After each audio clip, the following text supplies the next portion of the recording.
please subscribe dulur barager, like oge nya, bagikan oge ka dulur-dulur, dah kabeh teh gratis, kayak meh menang pahala, oke?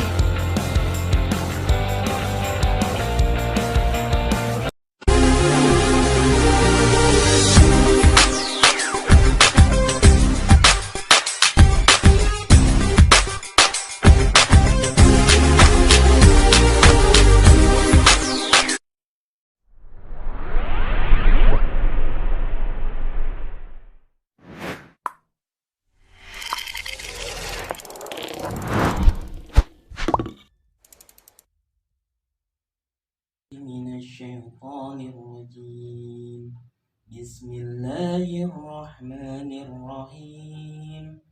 Alhamdulillahilladzi anzala ala abdihil kitab wa lam yaj'al lahu 'iwaja قيما لينذر بأسا شديدا من لدنه ويبشر المؤمنين الذين يعملون الصالحات أن لهم أجرا حسنا ماكثين فيه أبدا وينذر الذين قالوا اتخذ الله ولدا ما لهم به من علم ولا لآبائهم كبرت كلمة تخرج من أفواههم إن يقولون إلا كذبا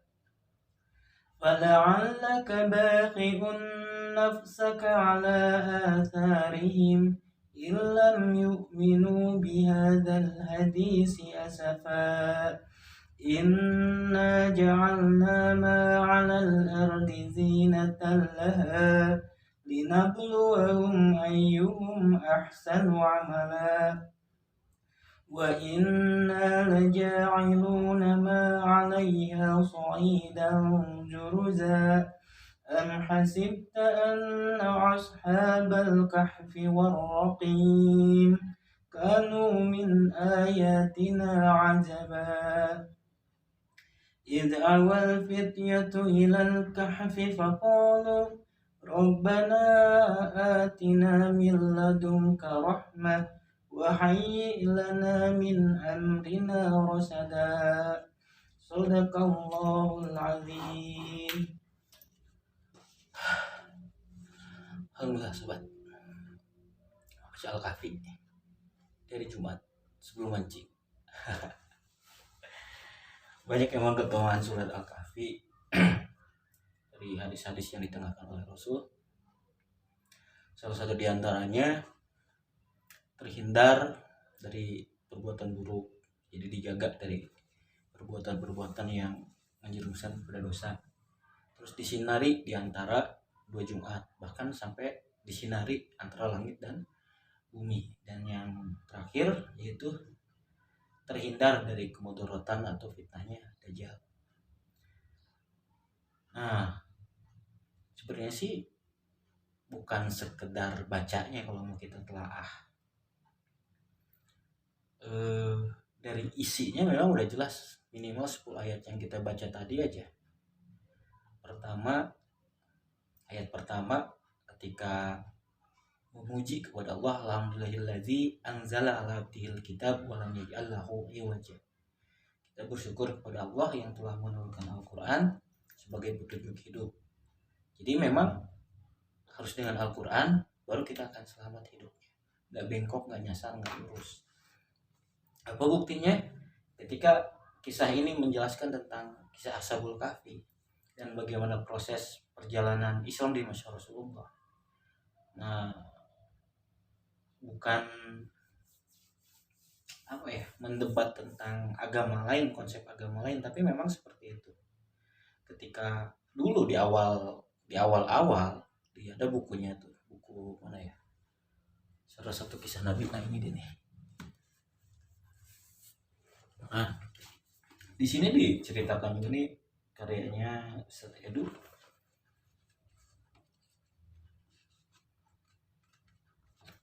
ada kisah tentang zaman 300 tahun sebelum Nabi Muhammad SAW lahir, sebelum Nabi Muhammad SAW diutus. Sidang Agung Musyawarah menetapkan ideologi kerajaan. Nah, ini tuh isinya tentang bahwasanya konsep dulu. Dua konsep sebenarnya umat Nasrani itu. Ada yang benar-benar tetap sesuai apa yang diperintahkan oleh Allah, bahwasanya Nabi Isa adalah nabi, kemudian menjalankan syariat Islam. Nah, tapi di sisi lain ada juga konsep yang bahwasanya Nabi Isa adalah anak Tuhan. Nah, dua hal inilah yang bertentangan di masa itu, sampai akhirnya raja memutuskan bahwasanya bukan atas landasan kebenaran, karena umat yang Nabi Isa sebagai anak ini lebih banyak, maka disepakatinya adalah yang benar adalah yang ini, walaupun realitanya dalam perdebatan dan bukti semua yang benar adalah yang, jadi standar kebenaran nggak bisa karena banyak terus jadinya benar, nggak juga. Endingnya singkat cerita diputuskan saat itu yang ini nggak boleh lagi nih, ajaran yang Nasrani murni itu nggak boleh ada lagi, harus ngikutin ini, walaupun salah harus diikutin.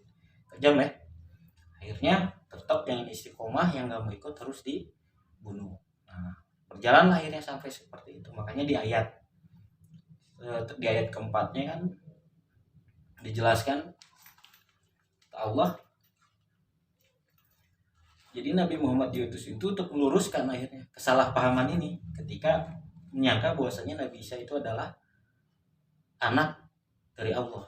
Makanya dijelaskan di Al-Quran, kabar ini hanya sebatas cek bapak orang, kalau di ayat ini dijelaskan. Kan banyak sekarang kayak gitu tuh.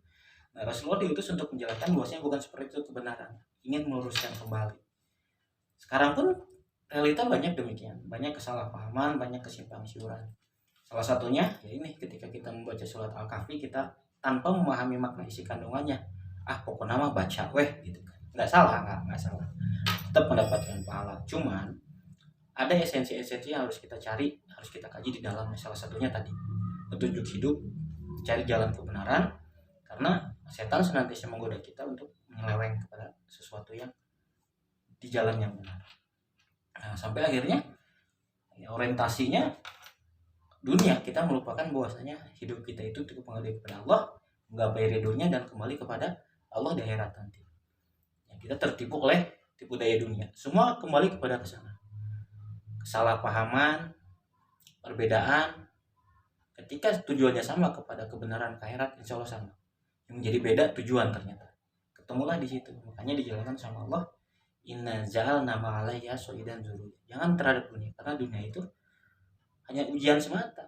Linabluwahum ayyuhum ahsanu amala, yang pada akhirnya nanti dunia itu akan dihancurkan. Makanya di surat Al-Kahfi ini ada beberapa kisah. Yang pertama ya tadi, bagaimana kisah perjalanan Ashabul Kahfi. Kenapa saya baca 10 ayat aja? Karena titik tekannya di ayat yang 10 tadi. Awal fityatu ilal kahfi faqalu, kan gitu. Berdoa sama Allah, memohon petunjuk rahmat bimbingan.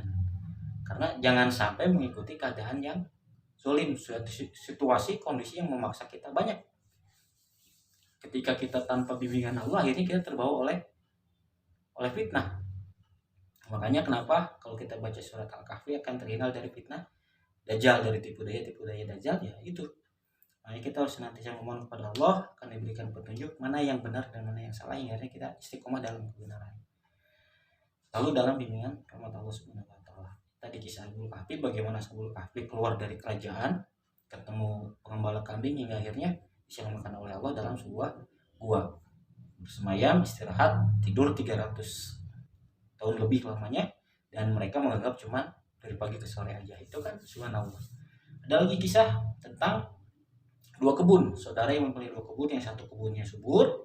Di dunia lagi nih, satu kebunnya subur, anaknya banyak, sedangkan saudaranya tadi kebunnya yang gak subur, dan keturunannya juga belum diberikan, gak sebanyak saudaranya yang lain. Menganggap bahwasanya cukup tentram, cukup tenang dengan apa yang sudah dimiliki sekarang. Makanya ada istilah kalau sekarang tuh, wah hartanya nggak habis 7 turunan. Nah, waktu itu mungkin si pemuda yang memiliki kebun ini beranggapan seperti itu, hidupnya akan senantiasa aman, hidupnya akan senantiasa nyaman karena berlimpah, kebunnya panen terus, anaknya juga sehat-sehat dan banyak. Makanya nggak mungkin saya mendapati kepayahan dalam kehidupan ini ketika melupakan ukhrawi akhirat. Hingga akhirnya tipu daya dunia menjadikan terjerumus kepada fitnah. Ya qadarullah kan, pada suatu malam akhirnya kena petir ya dalam kisahnya itu. Entah petir, entah kilat, pokoknya hangus terbakar semua punya yang tidak memiliki apapun. Nah, dari situlah gambaran bahwasannya kita di dunia itu akan hilang dan hancur. Makanya ketika kondisi sekarang yang usahanya lagi mandek, menurun, konternya jadi buka yang servis HP, yang jualan toko, yang jualan fashion di toko, yang di mall, yang akhirnya kan merasa bingung. Ya mungkin ini jadi hikmah buat kita semua selama ini, apakah yang selama ini kita perjuangkan menggapai ridho Allah atau kita terus aja berguling di seputar kecintaan kita terhadap dunia. Nah, ada kisah juga yang lain, itu kisah Nabi Musa dan kisah Zulkarnain. Nah, kisah Nabi Musa ini kan ketika beliau berguru kepada Nabi Khidir, tentang kisah bagaimana perahu segala macam. Ini kan pentingnya kita berada dalam bimbingan, dan bagaimana akal ini kita nggak bisa tergantung kepada akal pribadi nafsu kita. Ya, perahu dibolongin, nah kan, terus makanya sabar dalam petunjuk. Nah, sabar dalam petunjuk Allah. Waktu itu kan Nabi Musa sabar dalam bimbingan Nabi Khidir. Kadang kita kan gitu, kalau diajarin tuh suka protes terus. Nah sih gitu. Misalnya nih dari santri udah nah sorofnya udah jago segala macam. Tapi ketika ketemu ustadz yang membimbing kepada kebenaran walaupun bukan lulusan pesantren, tapi ternyata ya kajian-kajian tematik tentang Al-Qur'annya memang murni gitu kan. Berasaskan ketauhidan murni mukhlis laudin. Ya harus kita ikutin gitu kan. Dan toh pada akhirnya nanti apa yang tidak kita tahu ada pada beliau yang lebih tahu daripada kita. Jangan mentang-mentang kita merasa sudah belajar bertahun-tahun, memiliki banyak ilmu, hingga akhirnya menolak sedikit kebenaran.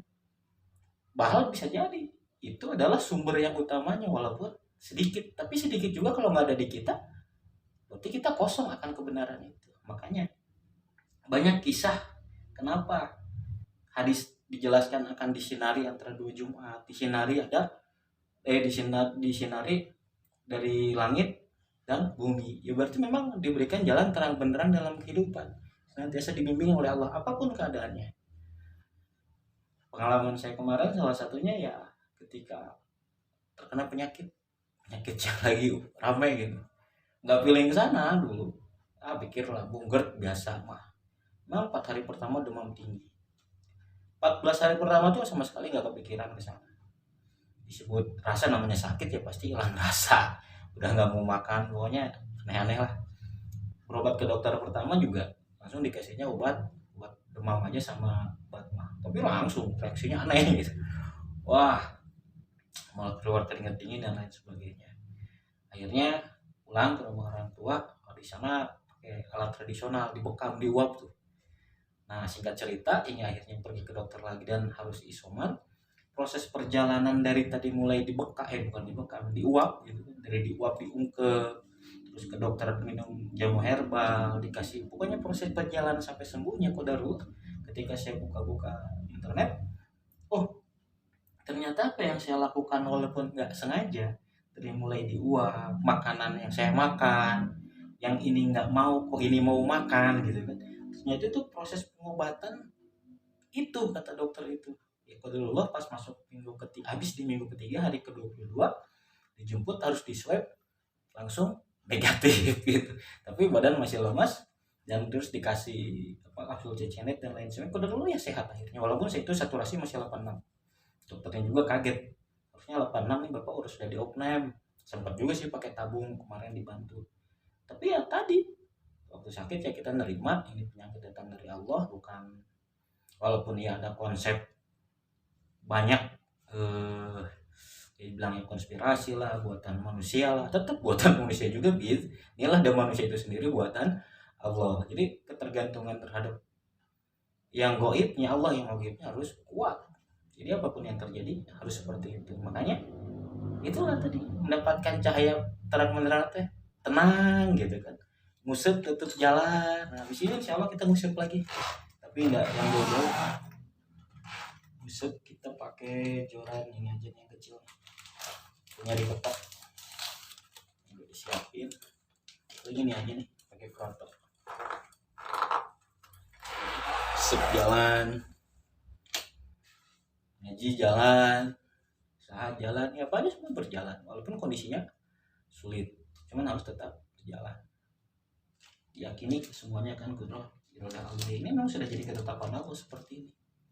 Jadi baca surat Al-Kahfi itu benar-benar mendapatkan petunjuk, mendapatkan rahmat. Mancing nggak dapat juga bisa jadi itu rahmat. Dapatnya kecil kan. Nah, ini udah nih kita mancing betok pakai TG 180 sore ini. Bismillah sahabat semua, sahabat cermin, sahabat mancing, sahabat ngoprek, sehat semuanya, istiqomah dalam kebenaran, sabar, tetap harus saling menolong dalam keadaan apapun, sukses dan sehat semuanya dunia akhirat. Assalamualaikum warahmatullahi wabarakatuh. Sampai ketemu di galengan sawah. Assalamualaikum.